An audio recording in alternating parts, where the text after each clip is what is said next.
पर भगवान की शरणागति कभी मत छोड़ो। ये प्रेरणा इनसे मिलती है।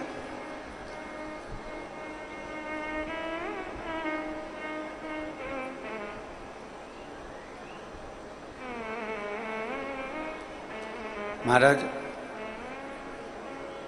बोलबम सेवा एवं कल्याण समिति प्रदेश अध्यक्ष श्री दया सिंह जी, जिनके अथक प्रयास से ये पवित्र पावन शिव महापुराण की कथा 4 दिन के अंदर केवल 4 से 5 दिन मिले थे, और उसमें व्यवस्था करना और व्यवस्था के साथ में इतनी बड़ी व्यवस्था कर कर ये पावन कथा कराना, दया सिंह जी बहुत बहुत साधुवाद है।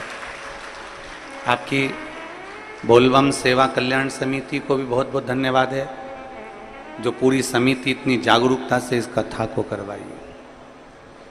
बहुत कठिन होता है, 4 दिन में तो लोग ब्याह की व्यवस्था नहीं कर पाते, शादी की व्यवस्था नहीं कर पाते, पर ये लाखों भक्त, शायद आस्था चैनल के कैमरे में भी लोग नहीं आ पा रहे होंगे, इतने भक्त पूरे चारों तरफ पूरे ग्राउंड में भरे पड़े हुए हैं। बहुत बहुत धन्यवाद, साधुवाद, जो इस सावन के महीने में आपने इन भक्तों को, दुनिया कोई भंडारा लगाती है, कोई कुछ कराती है, कोई कुछ कराती है, पर ये शिव पुराण का भंडारा आपने लगाकर इन लोगों को खूब पिला दिया, खूब पिला दिया, साधुता है। कथा मंडप में ही विराजमान सभी श्रोता भाई बहन, जो इस पवित्र कथा का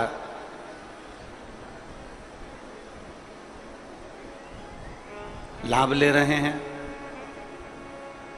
और किसी न किसी रूप में भगवान शिव को अपने हृदय में बिठा रहे हैं। एक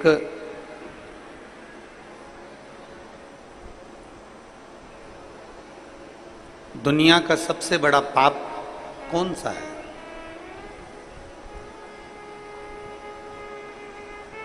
आपसे कोई पूछे कि दुनिया का सबसे बड़ा पाप कौन सा है,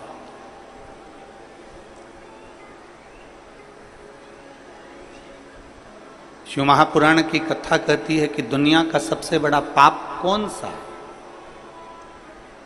दुनिया का सबसे बड़ा पाप है अपने आप को कमजोर समझना। यह दुनिया का सबसे बड़ा पाप। आप यदि अपने आप को कमजोर समझ रहे हो कि मेरे से ये नहीं हो सकता, मैं नहीं कर सकता, मेरे बस का नहीं है, तो आप दुनिया के सबसे बड़ा पाप कर बैठे।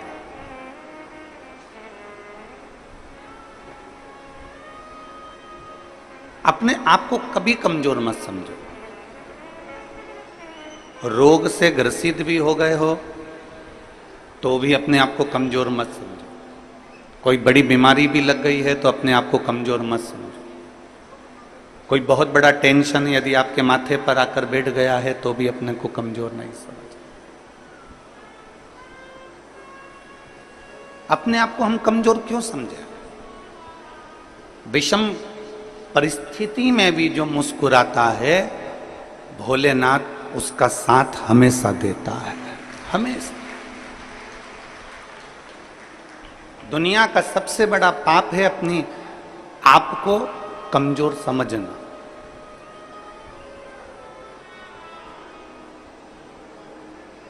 आप अपने आप को जिस दिन कमजोर समझना चालू कर लें तो समझ लेना कि आप पापी हो गए। हम अपने आप को कमजोर क्यों समझे? घर में कई बुजुर्ग माताएं ऐसी रहती हैं, कई बुजुर्ग पिता ऐसे रहते हैं, कई भाई, मेरी जीजियां, मेरे जीजा लोग ऐसे रहते हैं, कई बेटी बेटा ऐसे रहते हैं जो कहते हैं अब तो हमारा समय आ गया, अब हमारे बस का कुछ नहीं। मतलब अपने आप को तुम कमजोर समझ रहे हो।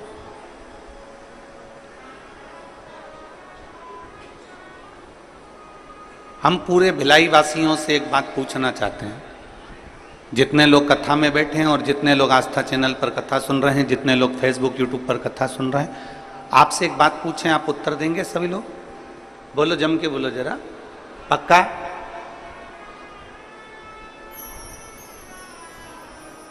घर में आपको सुबेरे जल्दी उठना है,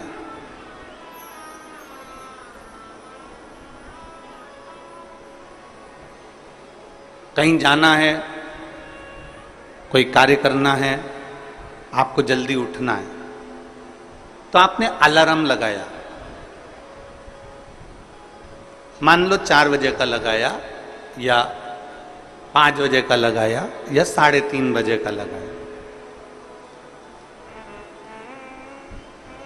आप जितनी देर का, जितने समय का अलार्म लगाते हैं, जितने लोग यहां बैठे हुए हैं, दिल से बोलना कि तुमने 3:30 का अलार्म लगाया, तुमने 4 बजे का अलार्म लगाया, पर सत्य बताओ, अलार्म तो बाद में बजता है, पहले आपकी नींद खुल जाती है। बोलो सही है कि गलत है? जैसे आपने सोचा कि मुझे 4 बजे का अलार्म लगाया है, मैंने 4 बजे का घड़ी लगाई है, 4 बजे का क्लॉक वॉच लगाया है कि बस इतनी बजे वो 4 बजे बजेगा, टुक टुक टुक टुक टुक टुक टुक टुक टुक टुक टुक टुक बजता रहेगा। कितनी बजे बजेगा वो? बोलो बोलो जम के, 4 बजे बजेगा। अब अलार्म तुमने 4 बजे का लगाया, उठ गए तुम 3:30 पे, नींद बार बार खुल रही है, घड़ी देख रही, 4 तो नहीं बज गई, फिर थोड़ी देर सो गई, फिर नींद खुली, 3:30 बज गई, फिर नींद खुली, 3:45 हो गया, अभी 10 मिनट और सो लेती हूं, फिर 4 बजे। अलार्म तो बाद में बजा है, उससे पहले तुम्हारी नींद खुल चुकी है। बोलो मेरी छत्तीसगढ़ की चीजें सही है कि गलत है? अब तुमने अलार्म भर लिया 4 बजे का, 4 बजे का, 4 बजे का, 4 बजे का, और उठ कितनी बजे रहे हो? 3:30, 3:45, 3:30, 3:45, अलार्म भरा 5 बजे का, उठ कितनी बजे रहे हो? तो वो उठने का समय तुम्हारा जल्दी हो गया।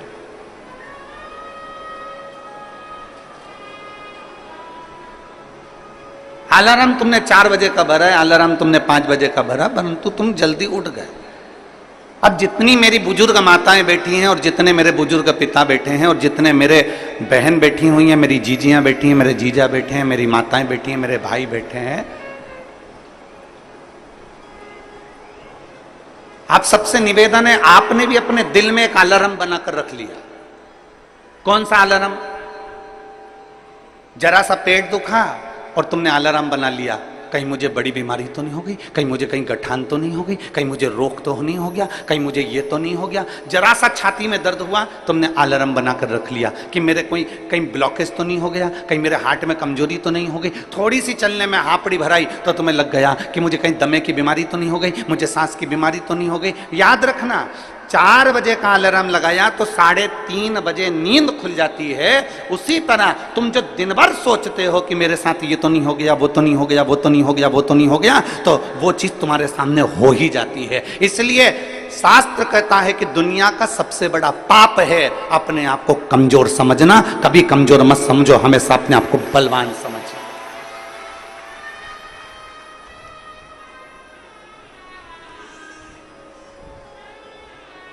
पेट दुखा, तुरंत तुमने सोच लिया कि कोई मेरे पेट में तकलीफ हो गई।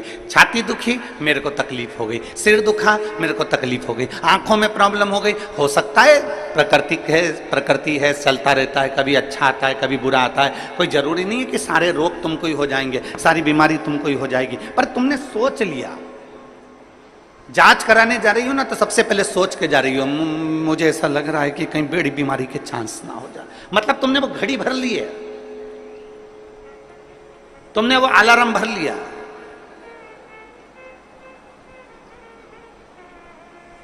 पहले का व्यक्ति अलार्म भरता था, पहले का व्यक्ति अलार्म भरता था 100 साल का, 100 साल तक जिंदा रहूंगा, 100 साल का अलार्म भरकर बैठता था कि मैं 100 साल तक जीऊंगा। खूब खाता पीता मौज करता, जाता खेत में काम करता, अपनी फसल लगाता, अपने काम में लगा रहता, अपना गाय बैल भैंस जो भी ये पालना वो पालता। उसने अलार्म लगाया कि मैं 100 साल तक जीऊंगा, तो कम से कम वो 95 साल तक, 90 साल तक, 98 साल तक, 97 साल तक जीवित रहता था।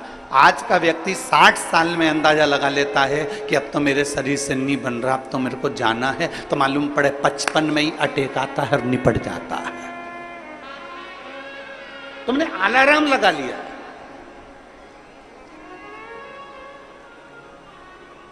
दुनिया का सबसे बड़ा पाप है अपने आप को कमजोर समझे। क्यों कमजोर समझे हम? आप अपने आप को इतना प्रबल समझिए, आप अपने आप को इतना बोल्ड समझिए कि आपको लगे अगर छोटी मोटी बीमारी आ भी गई तो मैं निपट लूंगी, मैं निपट लूंगा।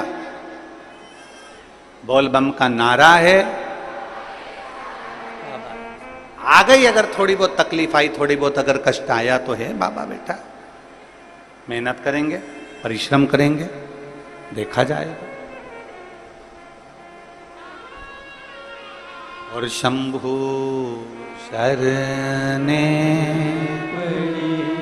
मांगू घड़ी रे घड़ी, दुख काटो दया करीने दर्शन आपो।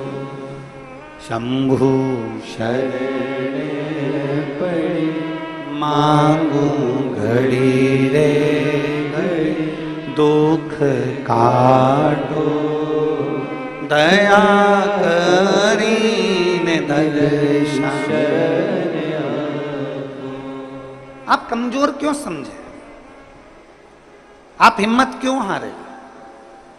कई माताएं कह देती है हमने एक बार पशुपतिनाथ का व्रत करा, हमने 2 बार पशुपतिनाथ का व्रत करा, हमने 3 बार पशुपतिनाथ का व्रत करा और हमने, हमारी बाबा नहीं सुन रहा। आपने हिम्मत हार ली, आप अपने आप को हिम्मत हार गए। एक पत्र है,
मेरा नाम अनीता साहू है, पति श्री संतोष कुमार साहू।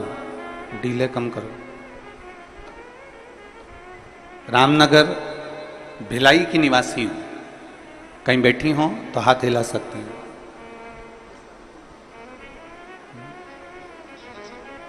अच्छा, जहाँ भी बैठे हो हाथ हिला दो और आ जाओ, एक बेलपत्र ले जाना, आ जाइए। मेरा नाम अनीता साहू है, पति श्री संतोष कुमार साहू है।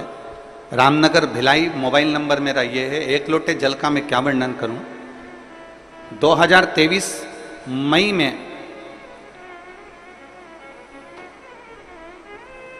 अचानक से स्वास्थ्य खराब हो गई। 10 दिन तक मैंने खाना नहीं खाया। सेक्टर नंबर 2 हॉस्पिटल में भर्ती थी। सोनोग्राफी MRI में पता चला कि लीवर में 9 mm का एक गठान और कैंसर हो गया। गठान होती ना गुरुजी तो दुख नहीं होता, पर साथ में कैंसर हो गया। उसके बाद मेरे पति ने सारे हॉस्पिटलों में जांच कराया तो मालूम पड़ा कि वो कैंसर की बीमारी है और ज़्यादा ही तकलीफ है, ज़्यादा समय के जीवित नहीं है। शिव जी पे मेरे पति ने जल चढ़ाना प्रारंभ करा। जल लाकर मुझे पिलाना चालू करा, बेलपत्र मुझे देना चालू करा। डॉक्टर का भी इलाज, जैसे आप कहते हो ना कि डॉक्टर शिव का रूप है, तो डॉक्टर का भी इलाज चलने दो, डॉक्टर का इलाज जरूर करो। हमने डॉक्टर का भी इलाज करा, डॉक्टर ने दवाइयां दे दी, पर डॉक्टर का कहना था कि इसका ऑपरेशन सफल हो ना हो वो पता नहीं। अब करें तो करें क्या? डॉक्टर कहते हैं कि अब तो उस ईश्वर पर भरोसा। मेरे पति ने भी आपकी कथा पर भरोसा करा और मैंने भी आपकी कथा पर भरोसा करा। सीहोर गए, रुद्राक्ष लाए, उस रुद्राक्ष को तांबे के कलश में गलाते, उस पानी को शिव जी को चढ़ाकर पीना चालू करा। करते करते 1 महीना पूरा हो गया। 1 महीने के बाद जब हम डॉक्टर को दिखाने के लिए गए तो जो 9 mm की कैंसर की गांठ थी वो 5 mm की हो गई थी। गुरुदेव, जब 5 mm की गांठ हो गई तो डॉक्टर ने भी पूछा कि तुमको कौन सी दवाई लग रही है। हमने डॉक्टर से कहा हम बेलपत्र खा रहे हैं, रुद्राक्ष का जल पी रहे हैं। डॉक्टर ने दवाइयाँ फिर दी और फिर वापिस हमने वही जल को पीना प्रारंभ करा। जो डॉक्टर कह रहे थे कि तुम्हारा कैंसर बड़ा विचित्र है लीवर पर, तो जब विचार करा तब वापिस उसको पीना चालू करा और बाबा की कृपा से आज सारी दवाइयाँ बंद है, केवल बेलपत्री और रुद्राक्ष का जल पीती हूँ और डॉक्टर ने सब दवाइयाँ बंद कर दी। मेरा शरीर ठीक है और मेरा कैंसर समाप्त हो। मैं शिव को प्रणाम करती हूँ। लाइन अच्छी लिखी है आप और हम सब गुनगुनाते हैं। शंभु शरणे मांगू घड़ी रे, दुख काटो दया करी दर्शन आपो। एक विश्वास शिव के प्रति जागृत हो।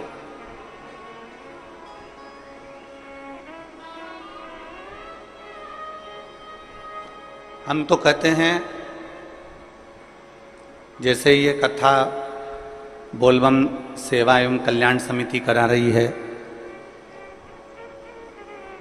दया सिंह जी इस कथा को आयोजित किए हैं।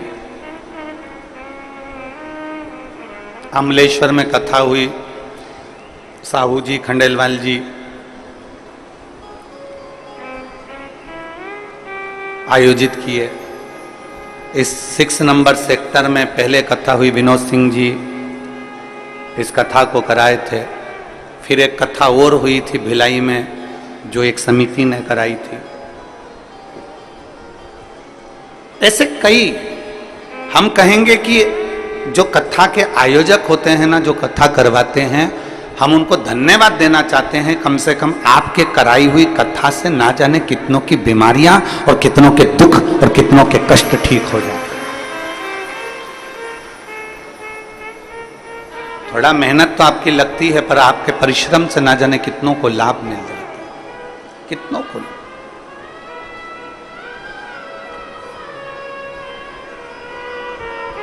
शिव तत्व की प्राप्ति है। शिव महापुराण की कथा, भगवान ओगड़दानी की कथा, भगवान शंकर की कथा। हिम्मत ना हारे। इस बहन ने एक बात लिखी कि मेरे पति और मैं शिव पर से भरोसा समाप्त नहीं करेगा तो वही करेगा। शिव पर से हमने भरोसा समाप्त नहीं करेगा तो वही करेगा तो ओघड़दानी ही करेगा तो मेरा देव अधिदेव महादेव ही करेगा। हमारा विश्वास, हमारा भरोसा हमने प्रबल रखा। और मैंने तेरे ही भरोसे बाबा, तेरे ही भरोसे हवा बिच उड़ती जावांगी। बाबा डोर हटो छड़ी नाम में कटनी जावांगी। भोले मैं तेरी पतंग, शंभो मैं तेरी पतंग। हवा बिच उड़ती जावांगी, बाबा डोर में कटी जावांगी। एक विश्वास अपने भीतर प्रकट करो।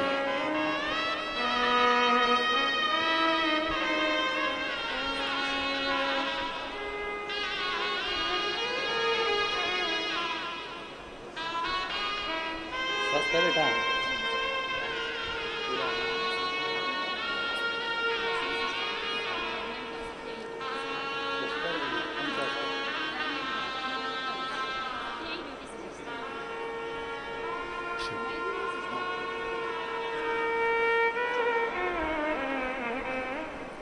हॉस्पिटल में सिस्टर भी हैं, कह रही हैं कि बाबा ने मेरे को इतना अच्छा कर दिया कि अब मैं वापस हॉस्पिटल में काम करने लगी और मैं स्वस्थ हूं। ये शिव तत्व है। अर्चिला तो कौन अतिथि आए उनका लिख के ला दीजिए। ये शिव तत्व है, ये ओघड़ी है, ये शंभु है, त्रिकालदर्शी है। हमारे भीतर एक विश्वास को हमें पैदा करना है, हमारे भीतर एक भरोसे को हमें दृढ़ करना है, एक विश्वास को दृढ़ करना है। फिर निवेदन है, दुनिया का सबसे बड़ा पाप है अपने आप को कमजोर समझना।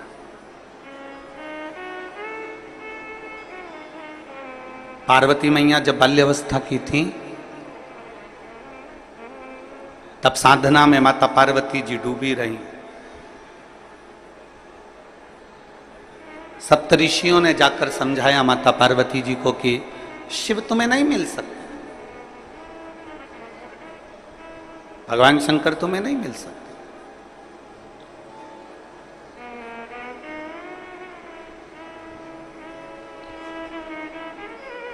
बहुत परीक्षा ली गई माता पार्वती जी की, बहुत, और पार्वती जी की बारंबार परीक्षा ली गई, बार बार परीक्षा ली गई, बार बार परीक्षा ली गई, पर माता पार्वती जी हिम्मत नहीं आ रही। पार्वती जी खुद को कमजोर नहीं समझी। उनको मालूम था कि अगर मैं शंकर को जप रही हूं, मैं शिव को भज रही हूं, मैं भगवान शंकर का गुणगान कर रही हूं, मैं शिव तत्व को जान रही हूं, तो ये पार्वती जी के मन में एक भाव उत्पन्न हो गया था कि मुझे शिव मिलेंगे जरूर, मुझे ओगरदानी मिलेगा, मुझे मेरा महादेव मिलेगा।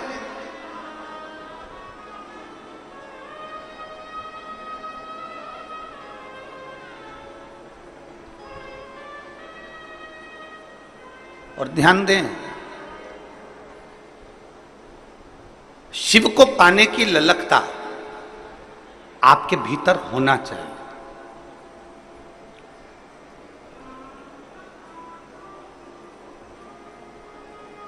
हम फिर निवेदन करेंगे कि अपने भीतर एक ऐसा तत्व, अपने भीतर ऐसा समर्पण, अपने भीतर भगवान की अविरल भक्ति को अपने भीतर ऐसा समाहित कर लो कि एक ना एक दिन ऐसा आए कि मेरा शिव तुम्हारे सम्मुख में आकर खड़ा हो जाए और तुम्हारे को दर्शन देकर जाए। इतना अपने आप में बल उत्पन्न करो।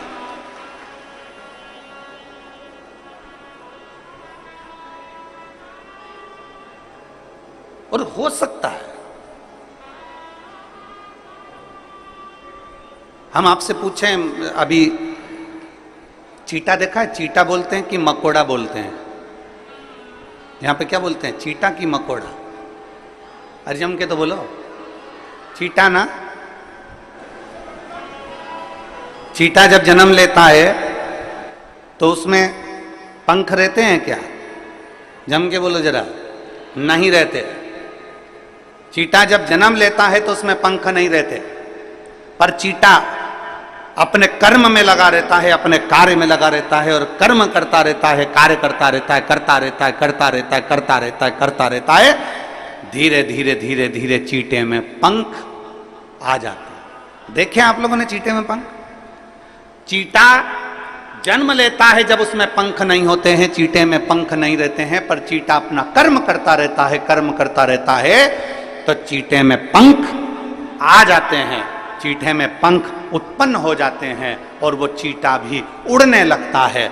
जरा विचार करना, चींटा अपना कर्म करता रहता है तो एक दिन परमात्मा उसको भी पंख लगा देता है, और यदि आप अपने कर्म के प्रति जागरूक हो जाएंगे तो वो परमात्मा आपको भी पंख लगाकर आगे बढ़ा देगा, आपको अपनी मंजिल तक पहुंचा देगा।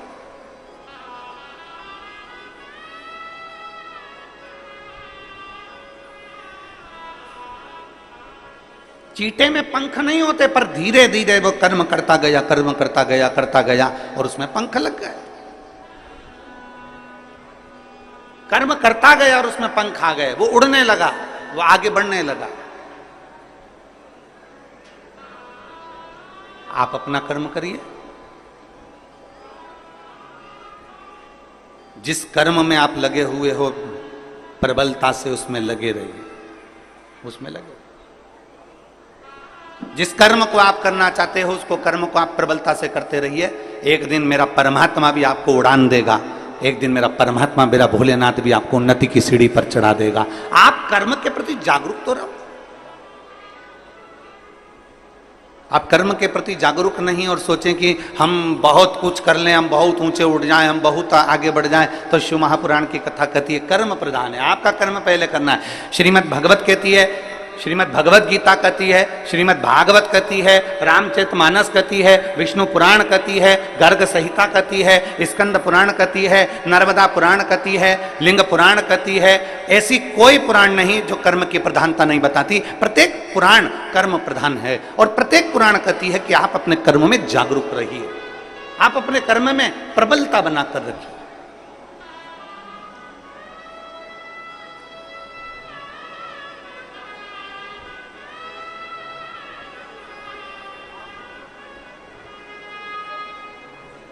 हमारे बीच में माननीय पवन साय जी, भाजपा प्रदेश संगठन मंत्री छत्तीसगढ़ शासन से, एवं माननीय नंदन जैन जी, भाजपा प्रदेश कोषाध्यक्ष छत्तीसगढ़ शासन से आए हैं। आप दोनों पधारे व्यासपीठ का पूजन करने के लिए, पधारिए। एक बार इनके लिए जोरदार ताली बजाकर स्वागत वंदन।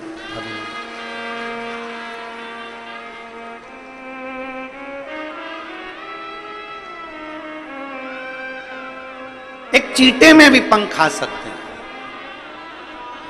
बस उसमें कर्म की लगनता होना चाहिए।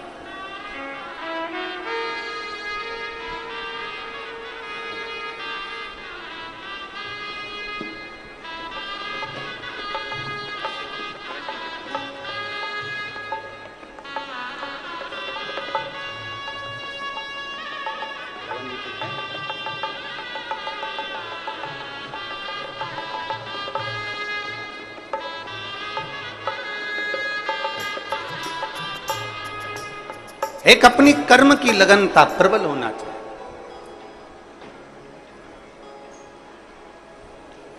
और जब हमारे कर्म की लगनता प्रबल होगी तो हम अग्रणता की ओर बढ़ेंगे। पर हम अपना कर्म पूरा नहीं कर पाते। हम उसको सोच लेते हैं मेरे बस का नहीं है, मैं नहीं कर सकता, मेरे बस में नहीं है, मैं ऐसा नहीं कर पाऊंगा, ये मेरे बस का नहीं है। नहीं नहीं, शिव कथा कहती है दुनिया का सबसे बड़ा पाप है अपने आप को कमजोर समझना। हम क्यों कमजोर समझते? और मैंने तेरे ही भरोसे बाबा, तेरे ही भरोसे हवा बिच उड़ती जावांगी, बाबा डोर हथों छड़ीना में कटी जावांगी, भोले मैं तेरी पतंग, शंभु मैं तेरी पतंग। माता पार्वती जी ने अपना तप किया, अपनी साधना करी, अपना लक्ष्य नहीं छोड़ा। आप अपना लक्ष्य क्यों छोड़ते? लगे रहो, थोड़ा समय लगेगा, सुनेगा। एक पत्र है,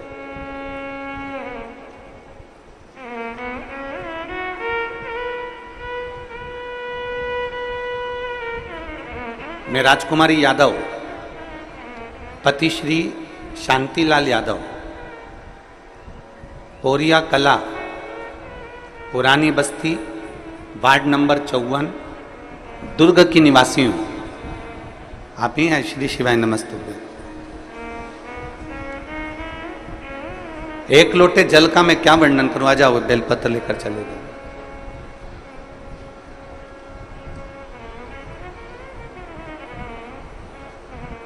पशुपतिनाथ के व्रत का मैं क्या वर्णन करूं गुरु जी? मेरी भतीजी जिसकी शादी को 17 साल हो गए थे, 17 साल से उसके घर में संतान का सुख नहीं था। ऐसी कोई जगह नहीं जहां हम हमारी भतीजी को लेकर नहीं गए, और 17 साल उसको हमने हर जगह हर डॉक्टर को दिखाया, टेस्ट बेबी भी करवाया, पर संतान का सुख नहीं आया। हमने हमारी भतीजी को पशुपतिनाथ का व्रत का वर्णन किया और उसको सफेद आंकड़े की जड़ का वर्णन किया। मेरी भतीजी ने 3 बार पशुपति व्रत करे पर संतान का सुख नहीं आया। चौथी बार पशुपति व्रत करे पर संतान का सुख नहीं आया। तब मेरी भतीजी ने सोच लिया कि अब मैं पशुपति व्रत भी नहीं करूंगी, अब मैं शिव को नहीं मानूंगी। तब उसके पति स्वयं कहे कि तू एक बार और कर। वो सियोर वाला महाराज कहता, हिम्मत मत हारना, बाबा देगा जरूर। 5वीं बार पशुपति व्रत करा और बाबा की कृपा ऐसी हुई कि बाबा की कृपा से 15/7/2024 को मेरी भतीजी के यहाँ 17 साल के बाद संतान की प्राप्ति, जिसका फोटो में लगा रही हूं। फोटो को आप लोग LED पर देख सकते हैं। 17 साल बाद मेरे भतीजी के यहाँ संतान की प्राप्ति। अर्थात वही कथा जो अभी चल रही है कि दुनिया का सबसे बड़ा पाप अगर कुछ है तो अपने आप को कमजोर समझ। हम हिम्मत क्यों हारे?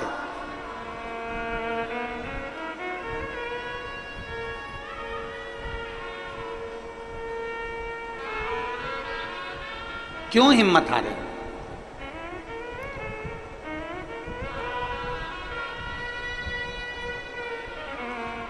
आप लोग पशुपतिनाथ का व्रत करते हो? कौन कौन ने करा? जरा हाथ उठाओ तो। आ जाइए, आ जाइए, आ जाओ, आ जाओ, जल्दी आओ, जल्दी आओ, जल्दी आ जाओ।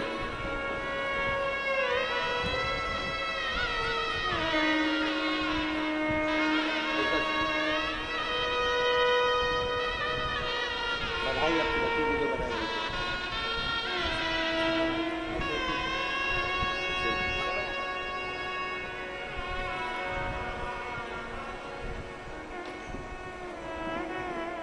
कितने लोगों ने पशुपति व्रत किया? बहुत बढ़िया, रख लो, रख लो।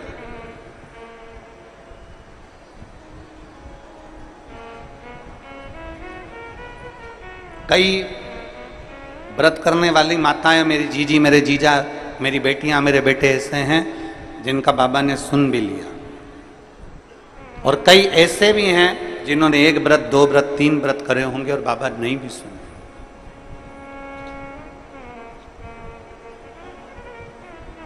पर निवेदन है, थोड़ा रुकना। नहीं सुन रहा ना बाबा, थोड़ा रुकना। 2-3 महीना रुकना, 2 महीना रुकना, 1.5 महीना रुकना, 15 दिन रुकना, फिर एक बार विश्वास के साथ, फिर एक भरोसे के साथ टीवी पर शिव महापुराण की कथा सुनना, मोबाइल पर कथा सुनना, यदि पंडाल में मिल जाए तो पंडाल में सुनना, और उस दिन से फिर नियम बना लेना कि बस मैंने कथा सुन ली है, अब मैं विश्वास रखकर 5 व्रत मेरे पशुपतिनाथ के फिर करूंगी, और मेरा भरोसा कहता है मेरा शंकर मेरी झोली खुशियों से भरेगा। जाए फिर विश्वास।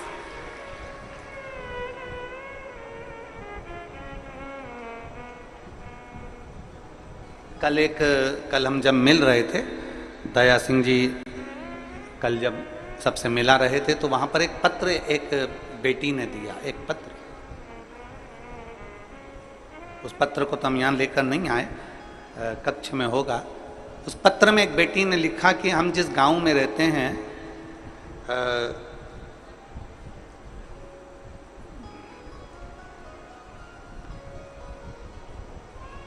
उसने उसके गांव का नाम भी लिखा था कोई। हम उस गांव में जहां हम रहते हैं वहां पर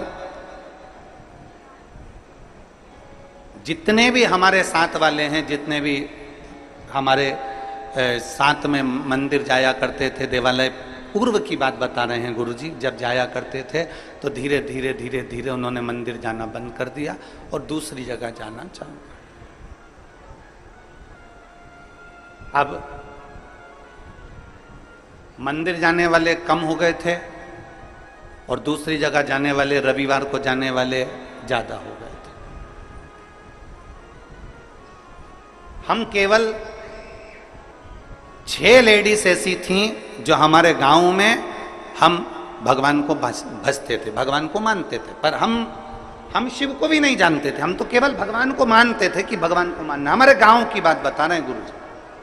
बाकी के सब यहां वहां जाने लगे और धीरे धीरे धीरे धीरे उन्होंने मंदिर जाना छोड़ दिया। और ऐसा नहीं गुरु जी कि कोई साधारण लोग हों और वो मंदिर छोड़ दिए हों, बहुत बड़े बड़े लोग मंदिर को छोड़कर दूसरी जगह जाने लगे। गुरुदेव, आपकी कथा सुनने के बाद में हमारे पास में पत्थर का शिवलिंग नहीं था, हमारे पास में पाषाण का शिवलिंग नहीं था, हमने कंक्रीट, सीमेंट, गिट्टी का एक शिवलिंग बनाकर तैयार करा और उसी की हमने जलाधारी बनाकर तैयार करी और उसको हमने एक वृक्ष के नीचे रख दिया और हम रोज शिव जी के मंदिर जाना, शंकर को जल चढ़ाना चालू कर दिया। हमारे उस मंदिर में नंदी नहीं है, उसने उसका फोटो भी लगाया। उस शंकर का कंक्रीट का शिवलिंग बनाकर, कंक्रीट की जलाधारी बनाकर उस पर हमने कलर पोत दिया और हम जाना चालू कर दिया। गुरुजी, हमने आपकी कथा को टीवी पर लगाकर उसकी आवाज तेज कर कर हमने बाहर लोगों को, जाते आते लोगों को सुनाना चालू करी। आज हमें प्रसन्नता इस बात की है कि वो पेड़ के नीचे का जो कंक्रीट सीमेंट का शिवलिंग है वहां पर भी लोगों की भीड़ होने लगी और लोग अब अपने धर्म की ओर मुड़ने लगे। ये आपकी प्रबलता है, ये आपकी प्रबलता,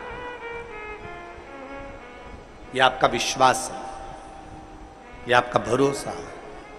अब उसने पत्र जो लिखा, उस पत्र में ये सब चीज तो अपनी जगह पर है, उस पत्र में उसने जो लिखा, वो पत्र का लिखा हुआ आपके सम्मुख में, वो पत्र में उस बेटी ने लिखा कि गुरुजी, हम सीमेंट का बना हुआ, कंक्रीट का, पत्थर का, हमारे पास में पाषाण का शिवलिंग नहीं, पत्थर का शिवलिंग नहीं, हमारे पास में हमारे कंक्रीट का, हमारे वो सीमेंट और गिट्टी का शिवलिंग जो हमने बनाया है।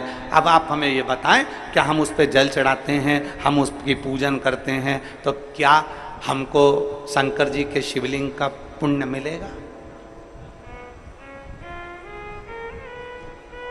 क्या हमें शंकर भगवान के शिवलिंग का पुण्य मिलेगा? अब मैं उस जीजी को एक बात कहना चाहता हूं, आपके मन में भी यह प्रश्न पड़ा होगा, क्या वो कंक्रीट का शिवलिंग का पुण्य मिलेगा?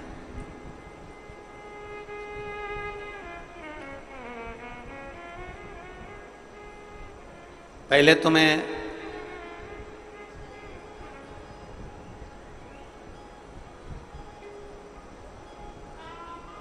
जितने ग्रामीण क्षेत्रवासी हैं और जिनके यहाँ शंकर का शिवलिंग नहीं है और वो चाहते हैं कि हमारे यहाँ शंकर का शिवलिंग विराजमान हो और हमारे गांव के लोग उस पर जल चढ़ाएं, तो मैं तो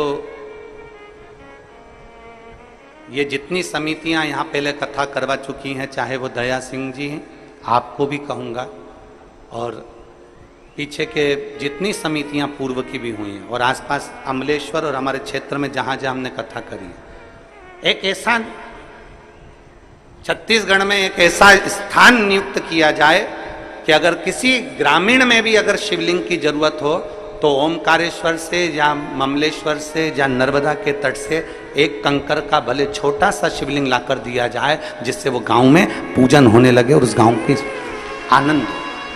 हम दया सिंह जी आपको भी कहेंगे, ये आने वाले समय में इस चीज की व्यवस्था होना चाहिए और जितने प्रयास बनेगा हमसे भी, इस शरीर के द्वारा जितना प्रयास बनेगा, जितने शिवलिंग हम भेज सकते हैं उतने शिवलिंग भी हम भेज देंगे। बहुत प्रयास करेंगे जिससे गांव गांव में आज लोग जो धर्मांतरण हो रहा है, गांव गांव में लोग इधर उधर भटक रहे हैं और इधर उधर जा रहे हैं, वो सब बचकर भगवान शंकर की शरण में जाना प्रारंभ करें, ऐसा प्रयास किया साधुता। बहुत बहुत। अब प्रश्न यहां अड़ गया कि वो सीमेंट का, वो कंक्रीट का शिवलिंग पर हम जल चढ़ाएंगे, वो कंक्रीट के शिवलिंग पर हम जल चढ़ाते हैं, वो कंक्रीट के, उस सीमेंट के शिवलिंग पर हम जल चढ़ाते हैं, तो क्या हमें वो पुण्य मिल सकता है? तो मेरा उस जी से निवेदन है, एक बहुत सुंदर कथा हमारी शिव महापुराण में आती है, एक बहुत सुंदर कथा हमारे यहाँ हमें सुनने को मिलती है, आप उस कथा का स्मरण करिएगा। भानु नाम का एक छोटा सा बच्चा था, बहुत छोटा सा बच्चा, भानु नाम था। पिता थे नहीं, मां अकेली, पिता नहीं है, अकेली मां है और वेधव्य मां अकेली। भानु का पालन पोषण कर रही है, खूब अच्छे से उसको रख रही है, खूब अच्छे से उसको खिला रही पिला रही, जितना बन सकता है उससे सेवा करती। सुंदर दृष्टांत है। वो बेटी अगर यहां बैठकर कथा सुन रही हो या टीवी पर कथा सुन रही हो कि कंक्रीट के शिवलिंग को हमने बना दिया और पूरा गांव वहां जाना चालू कर दिया, तो क्या उसका पुण्य मिलेगा कि नहीं मिलेगा? हमको हमारे खाते में पुण्य जाएगा कि नहीं जाएगा? वो बात मूल है।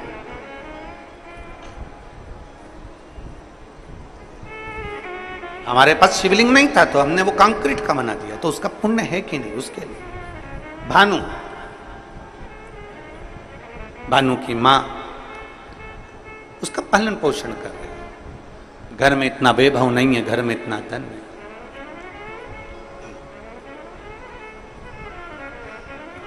एक बात आज फिर कहते हैं, तुम्हारे घर में धन की कमी होगी ना, चल जाएगी।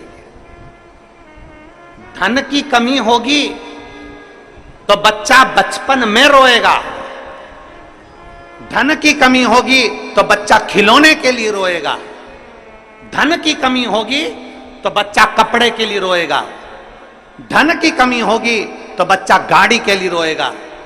अगर तुम्हारे घर में धन की कमी है ना, चलेगा, पर तुम्हारे घर में संस्कारों की कमी नहीं होना चाहिए, नहीं तो जिंदगी भर रोना पड़ेगा।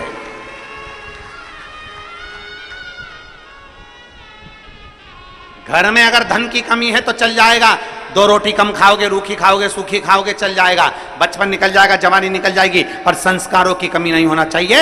अगर हमारा संस्कार समाप्त हो गया तो हमें जिंदगी भर रोना पड़ सकता है, जिंदगी भर, जिंदगी भर चलेगा। धन की कमी चलेगी पर संस्कारों की कमी ना हो। संस्कार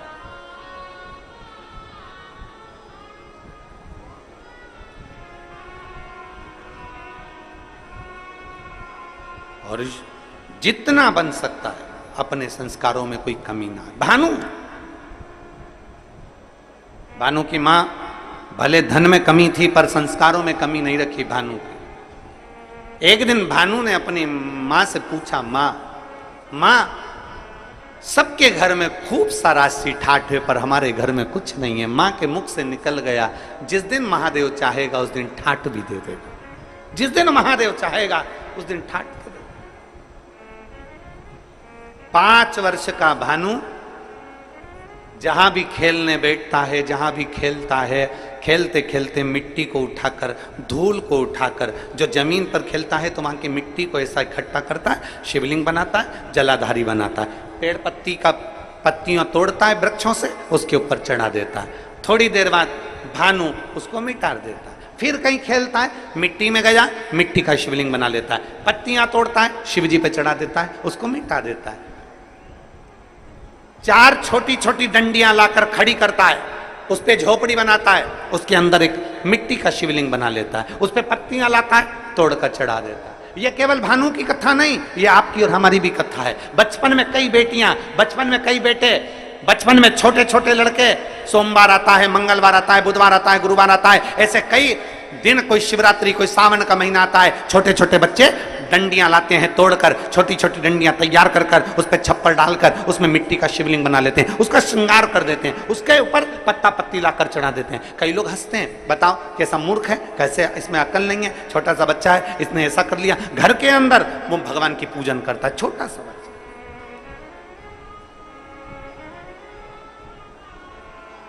और मेरा विश्वास कहता है यहाँ छत्तीसगढ़ की जितनी मेरी जीजियाँ बैठी हैं, जितने मेरे जीजा बैठे हैं, जितने मेरे बेटा बेटी बैठे हैं, इन्होंने भी बचपन में जरूर मिट्टी उठाई होगी, उसको ऐसा करा होगा, आटे की लोई उठाई होगी, लोई को उठा के ऐसा ऐसा करके शिवलिंग बना लिया होगा, आटे की लोई का। चावल बनाया होगा तो चावल का।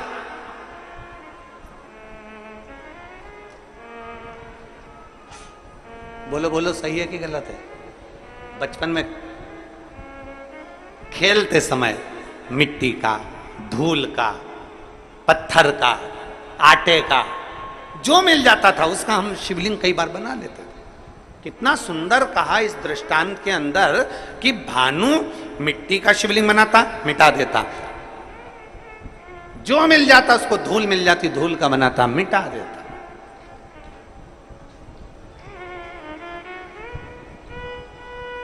शिव महापुराण की कथा कहती है भूल वश भी, भूल से भी, भूल से। कितना सुंदर कहा। कई बार बादल देखते हैं ना, बादल, कई बार बादल देखते हैं तो बादल में भी शिवलिंग का दर्शन होता है। कई बार वहां शिवलिंग आया नहीं है, वहां शिवलिंग आया नहीं है, पर बादल देख रहे हो और दूसरे भी देख रहे हैं, उनको नहीं दिख रहा है, पर आपको बादल में ऐसा लग रहा है कि ये जलाधारी है, ये शिवलिंग है, ये सामने नंदी है, ये शंकर है, ये पार्वती है। बादल में भी आपको शिवलिंग का दर्शन हो रहा है। कई बार पानी में, कई बार शिवलिंग में, कई बार वृक्ष में, कई बार बेलपत्री की पत्ती में भी शंकर के शिवलिंग का दर्शन हो जाता है। कई बार फूल में शिवलिंग का दर्शन हो जाता है। क्यों, किस लिए, किस भाव से? तो हमारे यहाँ दृष्टांत सागर कहता है, अगर तुम्हारी नेत्रों से तुम्हें बादल में, जल में, थल में, पाषाण में, मिट्टी में, धूल में भी अगर भूल से भी तुमने शिवलिंग का निर्माण करा है या दर्शन करा है, तो तुम्हें तुम्हारे खाते में एक शिवलिंग के निर्माण का पुण्य तुम्हारे खाते में जुड़ जाता है और उसका फल तुम्हें मृत्यु के पहले प्राप्त जरूर होता है।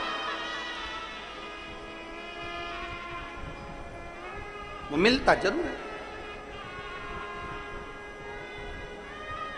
अब बादल में शिवलिंग बना, बादल में धुएं से, भाप से शिवलिंग का दर्शन हुआ, तो यहां शिवलिंग बना नहीं है, ये आपकी दृष्टि में, आपके मन में शिवलिंग समाया था तो आपने उसको शिवलिंग बनाया।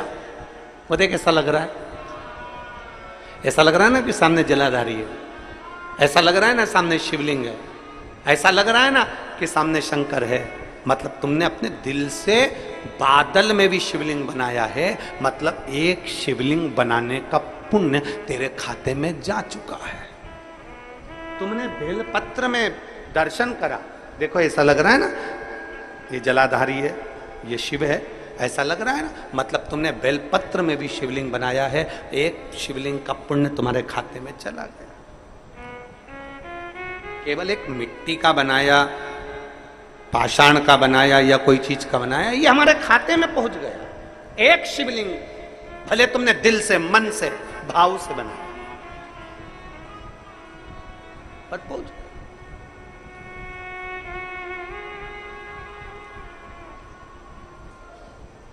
निर्माण अपने दिल से किया गया।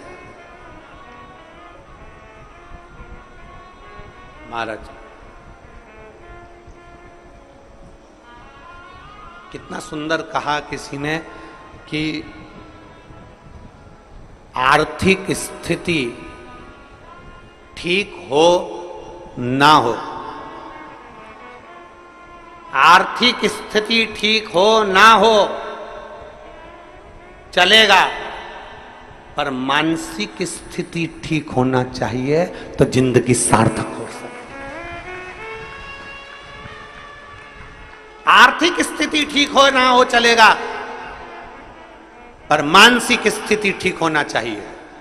घर में धन तो बहुत बढ़ गया, आर्थिक स्थिति ठीक हो गई, पैसा पैसा हो गया, पैसा पैसा हो गया, और मालूम पड़े बच्चे गलत संगत में पड़े हैं, बेटी गलत संगत में पड़ी, बेटा गलत संगत में पड़ा, परिवार गलत संगत में पड़ा। हम पहले भी एक बार कथा में कहे थे, आज फिर कहते हैं, कुत्ता पाला तुमने।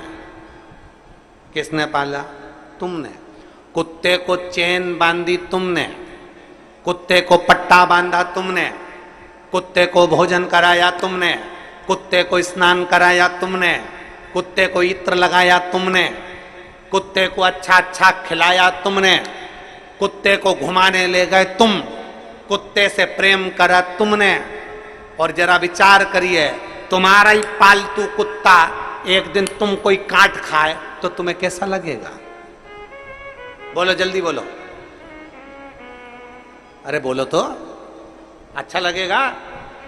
तुम्हारा ही पालतू कुत्ता तुम्हें काट खाए, अच्छा नहीं लगता। उसी तरह धन कमाया तुमने, पैसा कमाया तुमने, दिन रात एक करा तुमने, पैसे के लिए पूरी जिंदगी दौड़े तुम, कमा कमा के लाए तुम, और वही पैसा घर में आया और तुम्हारा बेटा मदिरा पान में, तुम्हारा पति मदिरा पान में, जुए में, वेश्यावृत्ति में, गलत काम में अगर लग गया तो जरा विचार करो कि तुम्हारा कुत्ता ही पालतू तुमको काट गया।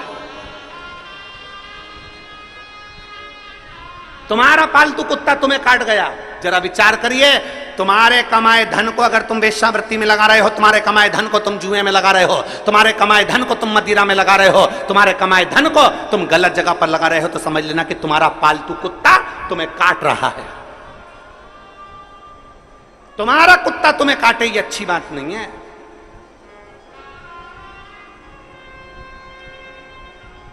अपन ने कमाया, काय के लिए कमाया था? ईश्वर राम की जिंदगी के लिए, सुख के लिए, खुशी के लिए। आर्थिक स्थिति ठीक है कि नहीं हमें उससे मतलब नहीं, पर मानसिक स्थिति ठीक होना चाहिए। घर में धन बहुत है, खूब पैसा है, एक भाई उधर एक भाई इधर, घर में खूब पैसा है, जेठानी एक दूसरे से बात ही नहीं कर रही, देवरानी बोली नहीं रही, ननंद आती तो मुंह फूला रहता, नंदोई आते तो आंस लेकर आते कि कहीं मिल जाएगा। आर्थिक स्थिति तो ठीक है पर मानसिक स्थिति ठीक नहीं है। सास दिन भर अपने काम में लगी है, मां अपने मोबाइल में लगी है, बाप कमाने में लगा है, ताऊ चाचा अपने काम में लगे हैं, ताई चाची अपने काम में लगी है, बुआ फूफा अपने काम में लगे हैं, छोटा सा बच्चा दिन भर घर में इधर उधर घूमता फिर रहा है, और घर के लोग आस लगा के बैठे हैं कि बुढ़ापे में हमारी औलाद हमको पानी देगी, बुढ़ापे में हमारी औलाद हमसे प्रेम करेगी, बुढ़ापे में हमारी औलाद हमको चाहेगी। बचपन में तुम अपना मोबाइल नहीं छोड़ रहे, सास अपना काम नहीं छोड़ रही, चाचा चाची अपना काम नहीं छोड़ रहे। जब तुम बच्चे को बचपन में प्रेम नहीं दे पा रहे तो बुढ़ापे में बच्चा तुमको भी प्रेम नहीं दे सकता, ये निश्चित है।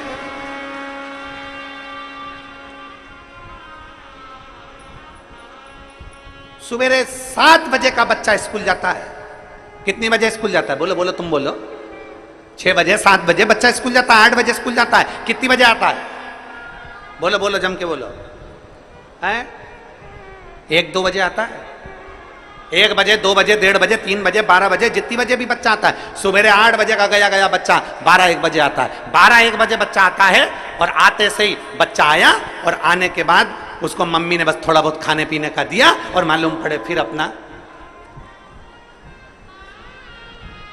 फिर वापिस वो मोबाइल माँ लेकर अपने कमरे में चली गई, लेट गई, सो गई, अपने कमरे में अपना मोबाइल में मस्त हो गई। बच्चा क्या कर रहा है? दादी अपने कमरे में, दादा अपने कमरे में, बुआ अपने कमरे में, चाचा अपने कमरे में, चाची अपने कमरे में, ताई अपने कमरे में, और बच्चा दिन भर क्या कर रहा है? अभी आया वो स्कूल से, थोड़ा माँ का फर्ज बनता है, थोड़ा दादी का फर्ज बनता है, थोड़ा चाची का फर्ज बनता है, थोड़ा ताई का फर्ज बनता है, थोड़ा बुआ का फर्ज बनता है कि घर के पुरुष अगर कमाने के लिए गए हैं तो घर की स्त्री उनके पास बैठकर उनकी शिक्षा का अध्ययन पूछे, क्या पढ़ा, कैसा रहा, स्कूल में किसी ने कुछ कहा तो नहीं, कोई मारा ठोकी तो नहीं, कोई गलत काम तो नहीं, कोई गलत विचार तो नहीं। बच्चा जब गलत कर आता है तब चिल्लाते हो, पर जब जरूरत है बच्चे को कि क्या कर रहा है क्या नहीं कर रहा, आपका मोबाइल एक तरफ पटक कर थोड़ी देर बच्चों को प्रेम देने का प्रयास करो। आपका घर एक तरफ रखकर बच्चों को थोड़ा स्नेह देने का प्रयास करो। जब वो बच्चा 3-4 बजती है, कोचिंग चले जाता है, ट्यूशन चले जाता है, शाम को आता है, सोने का समय हो जाता है, आपको समय देते कहाँ हो बच्चों को? आप अगर अपने बच्चे को प्रेम से आधा घंटा भी दोगे तो ये निश्चित है तुम्हारे बुढ़ापे की घड़ी में बच्चा भी तुमको 1 घंटा देगा। आप अपने बच्चों को दे कहां रहे हो? आप अपने बच्चे को प्रेम कहां दे पा रहे हो? और आस लगा के बैठे हो मेरी बहू आएगी, गरम रोटी खिलाएगी। अरे ओ भिलाई वाली, आज की बहू आएगी, पति को होटल ले जाएगी, खुद खाएगी और तेरे को ठेंगा दिखाएगी। आस मत रखिए।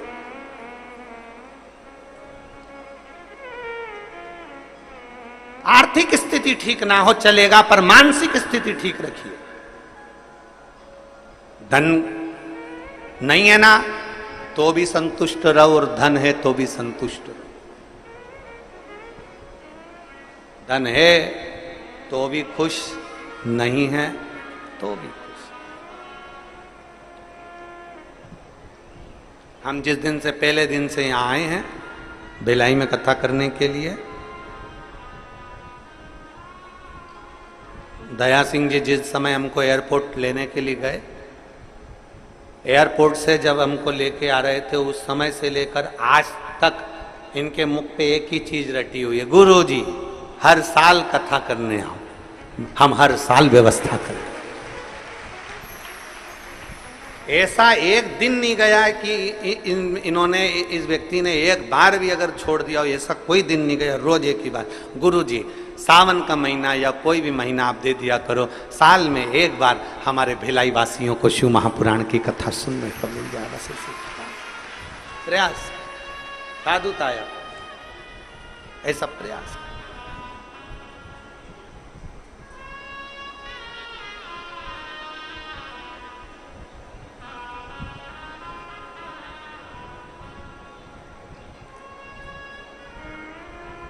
एक आस तुम्हारी है,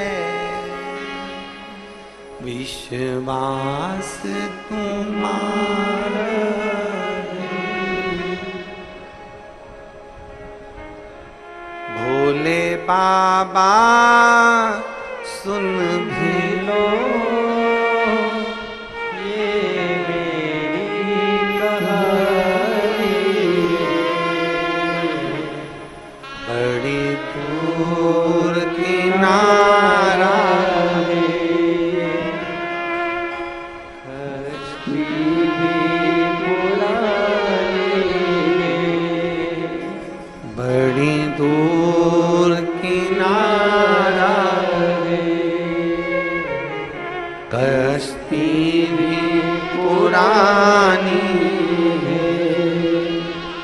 भोले बाबा सुन भी लो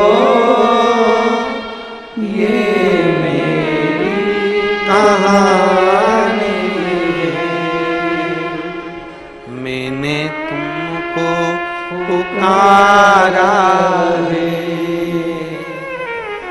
मैंने तुमको पुकारा है, भोले बाबा सुन भी लो ये मेरी कहानी है। बड़ी दूर किनारा है, कश्ती भी पुरानी है, मेरे बाबा सुन भी लो ये मेरी कहानी। आर्थिक स्थिति कैसी भी हो पर मानसिक स्थिति कमजोर नहीं करना। मानसिक स्थिति कमजोर, समझ में आ रहा है मेरी चीजें? बेटियों बेटाओं, मेरे जीजाओं, मेरी माताओं, मेरे भाई, घर में थोड़ा धन की कमी होना चलेगा, पर मन की कमी नहीं होना चाहिए। मानसिक स्थिति कमजोर नहीं होना चाहिए। साईं इतना दीजिए जामे कुटुम, मैं भी भूखा न रहूं। द्वार पर जो आए वो भूखा। क्या मांगा हमने भगवान से? इतनी कृपा करना कि दरवाजे पर कोई आए तो भूखा ना जाए।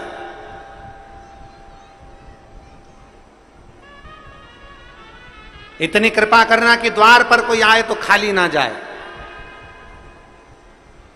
इतनी दया जरूर कर।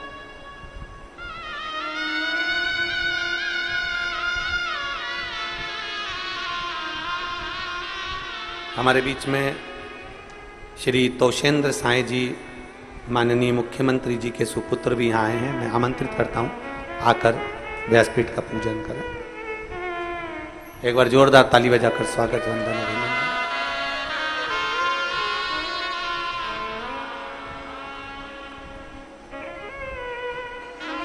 एक अपने भीतर एक बलता, एक अपने भीतर एक विश्वास था।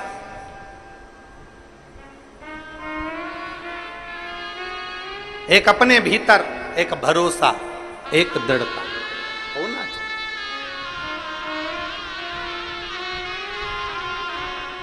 बड़ी दूर किनारा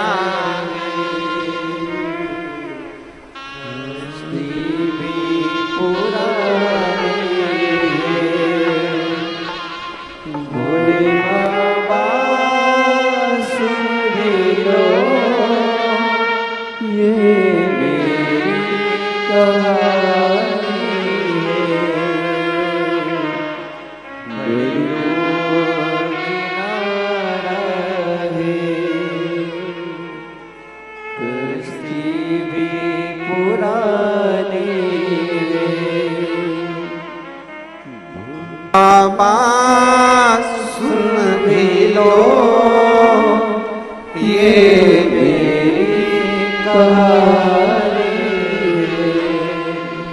शंभू बाबा सुन भी लो ये मेरी कहानी। एक विश्वास अपने भीतर, एक प्रबलता अपने भीतर। आर्थिक स्थिति कैसी भी हो, पर मानसिक स्थिति ठीक होना।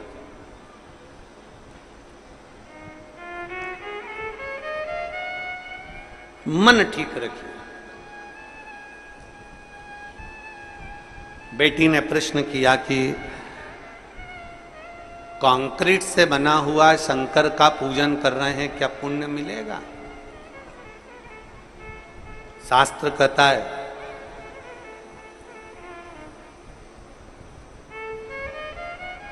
भानु शिवलिंग बनाता है, बिगाड़ता है, बनाता है, बिगाड़ता है, छोटी सी अवस्था है। खेलने में वो शंकर के शिवलिंग का निर्माण करता है। खेल में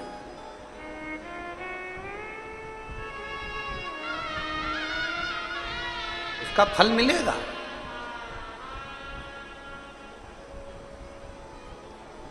दो अगस्त को ऑनलाइन पूरी दुनिया के लोग शाम को 7 बजे शिवलिंग का निर्माण करेंगे।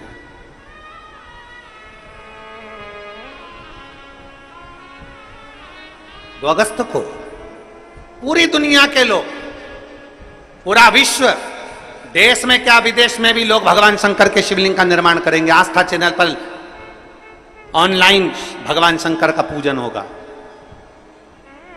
पूरा विश्व तैयारी में जुट गया। एक साथ करोड़ों शिवलिंग बनेंगे, करोड़ों शिवलिंग। अब जरा विचार करिए, कहीं कहीं अनुष्ठान होता है 1 लाख शिवलिंग का निर्माण करेंगे, कहीं अनुष्ठान होता है 2 लाख शिवलिंग का निर्माण करेंगे, कहीं अनुष्ठान होता है पार्थिव शिवलिंग का इतना निर्माण करेंगे। पर ये सावन के महीने में जब एक साथ पिछले वर्ष 66 करोड़ लोगों ने शिवलिंग बनाया था, तो अब की बार तो विश्वास कहता है कि कम से कम 80 से 90 करोड़ लोग शिवलिंग का निर्माण करेंगे। अब इतना शिवलिंग का निर्माण गांव गांव, खेड़े खेड़े, छोटा गांव, बड़ा गांव, चाहे जहां मर्जी पड़ जाए, घर के अंदर 4 लोग है 4 बना लिए, 5 लोग है 5 बना लिए, मन उनका, उनकी मर्जी।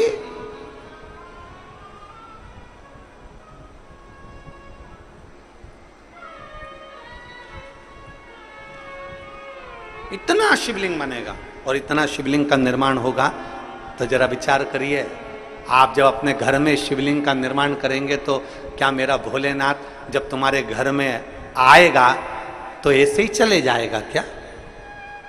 घर में अगर मेहमान आते हैं तो घर के बच्चों को कुछ देकर जाते हैं। तो मेरा शंकर अगर साल में एक बार सावन की शिवरात्रि को तुम्हारे घर में आता है तो कुछ ना कुछ देकर जरूर जाता है, खाली नहीं छोड़ सकता। ऐसे ही नहीं जाएगा, खाली नहीं जाएगा, कुछ कुछ देकर जाएगा। अब वो तुमने बनाया, भानु ने बनाया शिवलिंग, मिटा दिया, मिट्टी का, धूल का जो शिवलिंग बनाया वो मिटा दिया, जो शिवलिंग बनाया वो मिटा दिया, पुण्य इकट्ठा हो गया उसका। उसका जो पुण्य बड़ा प्रबल होता है, शिवलिंग का पुण्य। हमने कई बार व्यासपीठ से कहा, बन सके तुम कर सकते हो तो महीने में, हफ्ते में, 15 दिन में, 20 दिन में, 1 महीने में, 2 महीने में, 3 महीने में, 4 महीने में, 6 महीने में, 8 महीने में, साल भर में अपने घर में जो कुंड है, पेड़ पौधे हैं या कोई गमला है, उस गमले की मिट्टी को ऊंचा उठा लिया करो, शिवलिंग बना लिया करो, उसी की पूजन करके वहीं विसर्जन कर दिया। उसका पुण्य कितना है, उसका फल कितना है। एक पत्र है,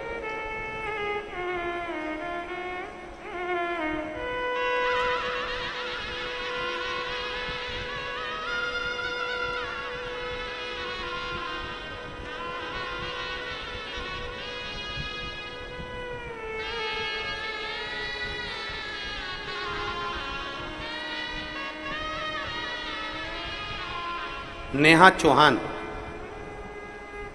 मैं भिलाई, सुपेला, सुहेला है कि सुपेला है? सुपेला, सुपेला से हूँ। कहीं बैठी हो तो हाथ हिला सकती हूँ। मेरा नाम नेहा चौहान, मैं भिलाई सुपेला से हूँ। मेरे 2 छोटे छोटे बच्चे हैं। मेरे पति का नाम अंकुश चौहान है।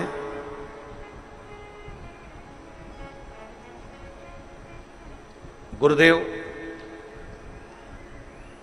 मेरे पति की आयु 32 वर्ष है। मेरे पति को 27/2/2024 27 फरवरी को 2024 को उनके सीने में दर्द हुआ। हम लोग घबरा गए, उनको BM शाह हॉस्पिटल में लेकर गए। वहां पर उनको दिखाया, डॉक्टर ने कह दिया इनको 3 अटैक एक साथ आया। कहीं बैठी हो तो हाथ हिला सकती है। इनको 3 अटैक एक साथ आ गए और तुरंत इनको ऑपरेशन के लिए ले जाना पड़ेगा। अब भी ऑपरेशन करना पड़ेगा। लगभग इनका जो ऑपरेशन होगा वो 3 से 4 लाख रुपए खर्च होंगे। आप उसकी व्यवस्था करिए।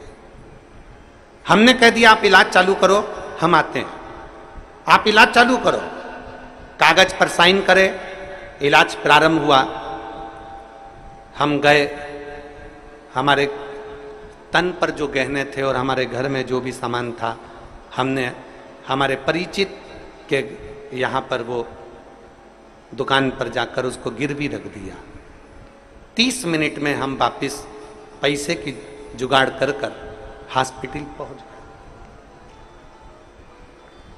जब हम हॉस्पिटल गए तो डॉक्टर आपस में बात कर रहे थे कि इनका BP और हार्ट बीट 1% भी काम नहीं कर रही है, ये चलेगा।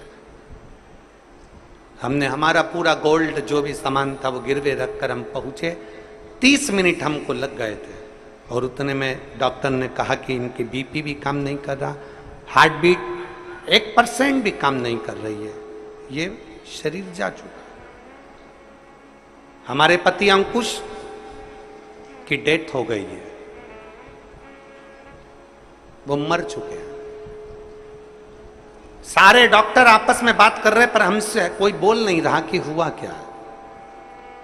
हार्ट बीट काम करना बंद कर दी है, हमने बार बार डॉक्टर से पूछा कि आप बताओ हो क्या रहा, क्या हुआ, पर बताए नहीं।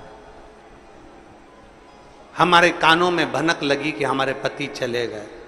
हमने कहा बाबा अभी रुको, कैसे जा सकते हैं। उसी हॉस्पिटल के नीचे पर शिव जी का मंदिर था, मैं दौड़ी, वहां से एक बेलपत्र उठाकर लाई। शंकर को तुरंत ऊपर जलाधारी में जल पड़ा था, उसी को उंडेल दिया, उसी पानी को लेकर आ गई, पति को छीटा। डॉक्टर से कहा मेरा पति इतनी जल्दी मर नहीं सकता, देखो मेरे बच्चे हैं, मेरी उम्र अभी 27 वर्ष की है, मैं 27 साल में विधवा हो जाऊंगी, ये हो नहीं सकता। मैंने सियोर वाले महाराज की कथा सुनी है, मेरा विश्वास पक्का कहता है मेरा पति नहीं मर सकता। आप एक बार फिर प्रयास करो। जल छीटने पर, बेलपत्र रखने पर डॉक्टर फिर उसको एक बार चेक करने के लिए बीपी चेक करने गए तो मालूम पड़ा कि उसकी हार्ट बीट बढ़ी और बीपी ने काम करना प्रारंभ कर दिया। उसको शरीर पर 6 बार शॉट लगाए गए जिससे उसकी सांस वापिस आए। 6 बार जब सांस के लिए उसको शॉट लगाया गया तब उसकी श्वास बाहर आई और बाहर आते से ही फिर उसको वेंटिलेटर पर रखा, वेंटिलेटर पर रखा, बेलपत्र उसके पास रख दी। फिर वो आईसीयू में आए, तब उनकी फिर जांच चालू हुई तो बताया कि इसकी किडनी भी खराब हो गई है। होश तो आ गया, मरा हुआ जिंदा तो हो गया, पर किडनी भी चली गई। जब उसकी किडनी भी डैमेज हो गई तब डॉक्टर ने कहा आप इनको दूसरे हॉस्पिटल में ले जा सकते हैं। फिर हम उनको MMI हॉस्पिटल रायपुर में लेकर गए तो डॉक्टर ने कहा कि इनकी नसें ब्लॉकेज है, किडनी काम नहीं कर रही है, हो सकता है कि आपको इनको फिर कहीं और ले जाना पड़े। 15 दिन डॉक्टर से कहा कि आप इनका इलाज करिए। मेरा विश्वास कहता है मेरा महादेव वापिस लेकर आया है तो इनका ऑपरेशन भी नहीं होने देगा और किडनी भी चालू होगी। तुरंत हमारे रिश्तेदारों को सीहोर भेजा, रुद्राक्ष मंगवाया, जल तांबे के कलश में गलाकर देना चालू करा। होठों पर 2-2 बूंद जल उसके लगा देते। बाबा की ऐसी कृपा हुई कि हमने फिर वापिस जांच फिर प्रारंभ हुई उसी MMI हॉस्पिटल में रायपुर के, और ऐसी कृपा हुई डॉक्टर ने कह दिया अब इनकी किडनी भी काम करने लगी और इनकी कोई ब्लॉकेज नहीं है, शरीर ठीक हो चुका है, इनको ले जा सकते। ये शिव तत्व है। मेरा नाम नेहा चौहान, मैं भिलाई सुपेला से हूं। शिव तत्व, कहीं बैठी हो तो बेलपत्र लेने आ सकते। शिव तत्व की प्राप्ति, एक विश्वास, हम कैसे हार जाए, एक भरोसा, हम कैसे हार जाए।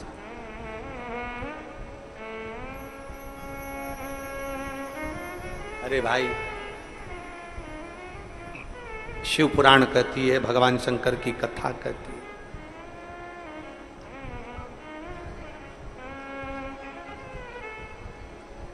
भोले बाबा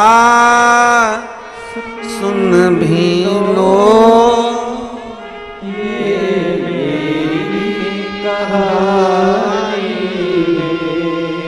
हम कहेंगे, जरा विचार करिएगा, इस बेटी से सीखिए कि भरोसा किसको कहते हैं। इस बेटी से सीखो कि विश्वास किसको कहते हैं।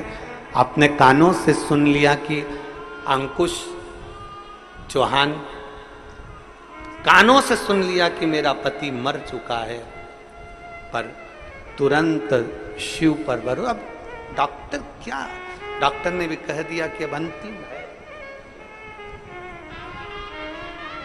और अंत समय प्रभु आना पड़ेगा, वचन दिया तो निभाना पड़ेगा।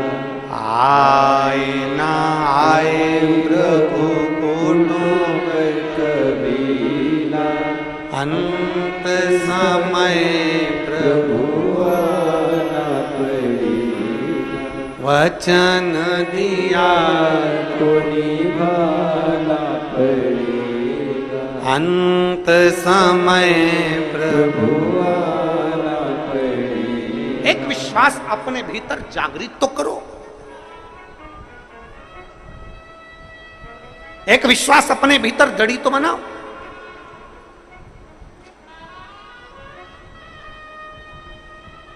कौन कहता है शिव आते नहीं? ये व्यासपीठ कहती है, जिस दिन दिल से पुकारोगे तुम्हारे सामने खड़ा मिलेगा। कौन कहता है शिव नहीं आते? हम कहते हैं, अगर विश्वास के साथ पुकारोगे, भरोसे के साथ पुकारोगे, सामने खड़ा मिलेगा। हमारा भरोसा पक्का नहीं होता ना, तो भगवान नहीं आता। कौन कौन मिलेगा? तुम्हारा विश्वास ही नहीं है तो शिव कहां से मिलेगा? भरोसा तो जोड़ो। फिर निवेदन है, सारे दरवाजे पर माथा टेक कर आ जाना, सारी दुनिया में धक्के खा कर आ जाना। सारी दुनिया में धक्के खा लो, सारी दुनिया में माथा टेक लो, और आखिरी में फिर जब कुछ ना प्राप्त हो तो एक बार मेरे महादेव की शरण में, तुम्हारे गांव में, तुम्हारे नगर में, तुम्हारे शहर में, तुम्हारे पास में, सोसाइटी में, कॉलोनी में जो शंकर का मंदिर है, वहां एक लोटा जल लेकर जाना चालू कर दो। शंकर तुम्हारे पीछे पीछे आना प्रारंभ कर देगा, पीछे पीछे।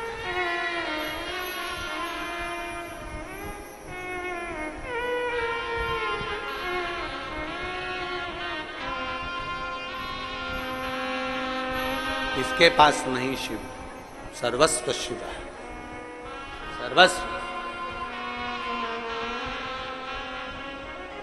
बस दिल से पुकारने वाला चाहिए, सामने आकर खड़ा हो जाए। देखिए,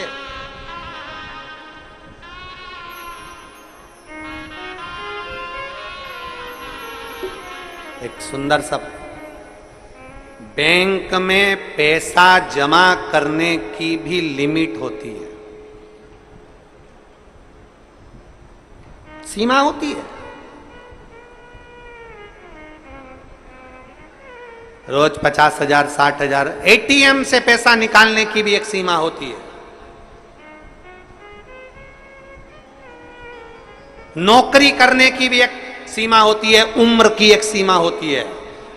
इतने वर्ष तक फोर्स में जमा हो गए, इतने समय तक तुम फौज में जमा हो गए, इतने समय पुलिस में हो गए, इतने समय इस नौकरी को मिलेगी, इस समय शिक्षक की नौकरी मिलेगी, इस समय ऐसी नौकरी मिलेगी। उम्र की सीमा होती है। नौकरी में उम्र की सीमा है, बैंक में पैसे की सीमा है। महाराज, ऐसी कौन सी जगह है? गाड़ी से जा रहे हो तो रोड पर, रास्ते पर तुम्हारी गाड़ी की भी सीमा है, गति की सीमा है, पैसे की सीमा है, उम्र की सीमा है, नौकरी की सीमा है, हर चीज की एक लिमिट, एक सीमा है। पर मेरे महादेव को प्राप्त करने की कोई सीमा नहीं है। जब चाहो जब प्राप्त करो, कोई सीमा नहीं। मेरे शिव को प्राप्त करने की कोई सीमा नहीं, तो अनलिमिटेड, तुम्हारा मर्जी पड़े उतना। जब दुख हो दौड़कर चले जाओ, जब तकलीफ हो दौड़कर चले जाओ, जब कष्ट हो दौड़कर पहुंच जाओ। और केवल कष्ट के समय पर नहीं, रोज जाओ। तेरे मंदिर में आना मेरा काम है और मेरी बिगड़ी बनाना तेरा। रोज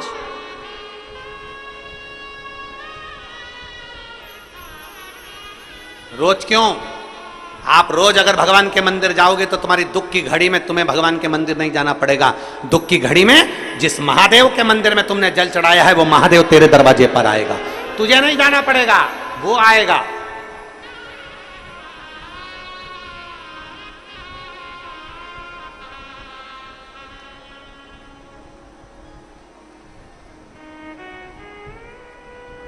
और महाराज उसको बस जितना दिल से पुकार सकते हो उतना दिल से पुकारो, उतना।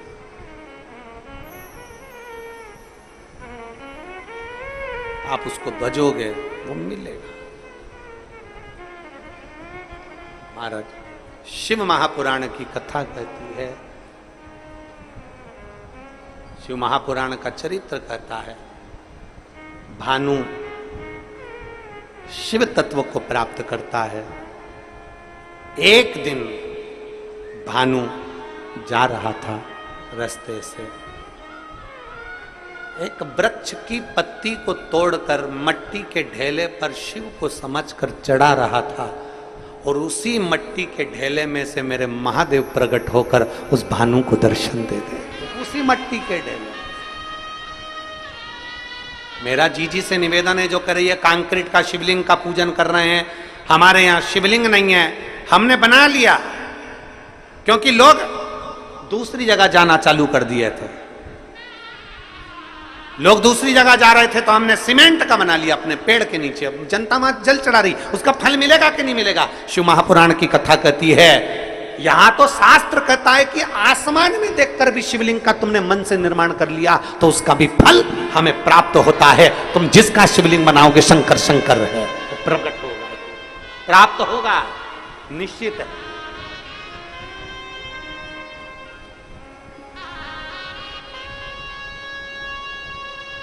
क्यों नहीं मिलेगा?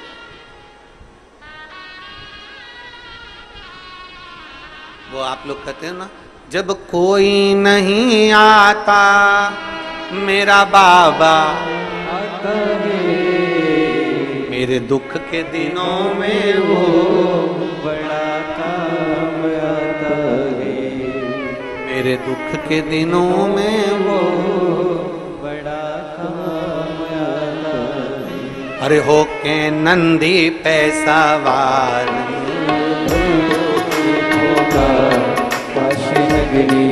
से आए मेरे भोलेनाथ, सुन के भक्तों की पुकार हो के नंदी पे सवार, काशी नगरी से आए हैं मेरे भोलेनाथ, सुन के भक्तों की पुकार हो के नंदी पे सवार। बड़े भाव से काशी नगरी से आए हैं मेरे भोलेनाथ, सुन के भक्तों की पुकार हो के नंदी पे सवार, काशी नगरी से आए हैं मेरे भोलेनाथ, सुन के भक्तों की पुकार हो के नंदी पे सवार, काशी नगरी से आए हैं मेरे भोलेनाथ।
रूप सजाए, बस मेरा माए को डमरू बजाए, कैसा निराला भोले रूप सजाए। बस मीरा माए देखो डमरू बजाए, कैसा निराला भोले रूप सजाए। बस मीरा माए देखो डमरू बजाए, कैसा निराला भोले रूप सजाए।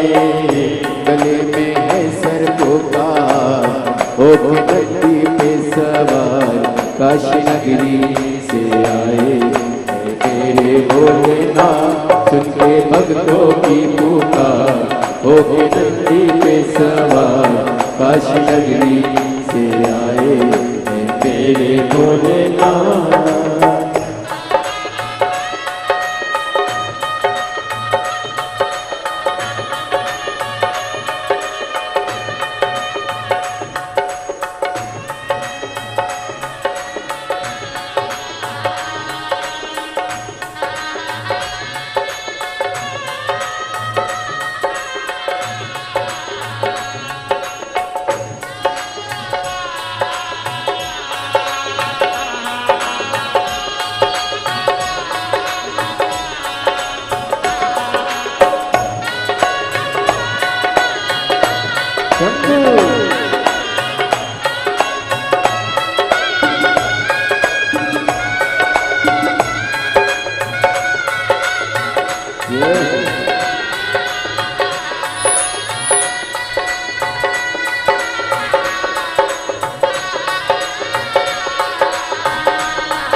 मृगशाला पहने भोले जटाओं में गंगा, चम चम चमकता है माथे पे चंदा। मृगशाला पहने भोले जटाओं में गंगा, चम चम चमकता है माथे पे चंदा। मृगशाला पहने भोले जटाओं में गंगा, चम चम चमकता है माथे पे चंदा। मृगशाला पहने भोले जटाओं में गंगा, चम चम चमकता है माथे पे चंदा। गौरा मैया करे सिगार होके नंदी पे सवार, काशी नगरी से आए मेरे भोलेनाथ। उनके भक्तों की पुकार होके नंदी पे सवार, काशी नगरी से आए मेरे भोलेनाथ। भक्तों की पुकार होके नंदी पे सवार, काशी नगरी से आए मेरे भोलेनाथ।